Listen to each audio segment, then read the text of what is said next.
IGNOU 2025 June മാസത്തിലുള്ള നടക്കാൻ പോകുന്ന exam registration തുടങ്ങിയിട്ടുണ്ട്. ആ തുടങ്ങിയ സമയത്ത് പലരും പേയ്മെന്റ് സെഷനിലേക്ക് എത്തുമ്പോൾ എക്സാം ഫീ അടച്ചു കഴിയുമ്പോൾ പലതും പേയ്മെന്റ് ചെയ്തിട്ടുണ്ടെങ്കിൽ പോലും പലരുടെ പേയ്മെന്റും സക്സസ്ഫുൾ ആയി അല്ലെങ്കിൽ കൺഫർമേഷൻ ലെറ്റർ കാര്യങ്ങളൊന്നും പ്രിന്റ് ഒന്നും വരുന്നില്ല എന്നുള്ള പരാതി ഉയർന്നിട്ടുണ്ട്, ഇഷ്യൂ വരുന്നുണ്ട്.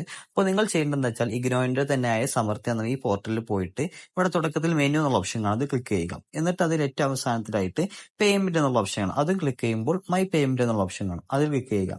അപ്പോൾ നിങ്ങൾക്ക് ഇവിടെ ആൾ ട്രാൻസാക്ഷൻ, നിങ്ങൾ ഇവിടെ ഇഗ്നോയിൽ ഈ സൈറ്റിൽ നടത്തിയ എല്ലാ ട്രാൻസാക്ഷനും നിങ്ങൾക്ക് കിട്ടും. അത് ഫെയിൽ ആയ അതിന്റെ സ്റ്റാറ്റസ് ഫെയിൽ ആവട്ടെ അല്ലെങ്കിൽ പെയ്ഡ് ആവട്ടെ. ഇവിടെ ഞാൻ 5ഓളം ട്രാൻസാക്ഷൻ നടത്തിയിട്ടുണ്ട്. ഇതിൽ ഫൈനൽ സ്റ്റാറ്റസ് ഫെയിലർ വന്നിട്ടുണ്ട്, പെയ്ഡ് വന്നിട്ടുണ്ട്, ഫെയിലർ തന്നെ വന്നിട്ടുണ്ട്. അങ്ങനെ അപ്പോൾ നിങ്ങൾ എന്താ വെച്ചാൽ നിങ്ങൾ ഫെയിലർ ആയി, നിങ്ങൾ പേയ്മെന്റ് നടത്തിയെന്ന് ഉറപ്പ് വരുത്തിയതിനു ശേഷം എന്താ ഫെയിലർ ആയി എന്ന് തോന്നിയ ആ പേയ്മെന്റിൽ ചെന്നിട്ട് ഇവിടെ ചെക്ക് പേയ്മെന്റ് സ്റ്റാറ്റസ് എന്നുള്ള ഓപ്ഷൻ അതൊന്ന് ക്ലിക്ക് ചെയ്യുമ്പോൾ ഇവിടെ ആർ ഷുവർ എന്നുള്ളത് കഴിഞ്ഞിട്ട് ഓക്കെ കൊടുക്കുകയാണെങ്കിൽ അവർ വീണ്ടും സെർച്ച് ചെയ്യുക, അവർ വീണ്ടും നോക്കും, നിങ്ങളുടെ പേയ്മെന്റ് ഒന്നുകൂടി പ്രൊസീഡ് ആക്കും. അപ്പോൾ നിങ്ങൾക്ക് ഉറപ്പുവരുത്താവുന്നതാണ്. ഇതിന്റെ കൃത്യമായ വലിയ ഫുൾ വീഡിയോ എന്റെ യൂട്യൂബ് ചാനൽ ഇട്ടിട്ടുണ്ട്, അതൊന്ന് പോയി കണ്ടു നോക്കുക.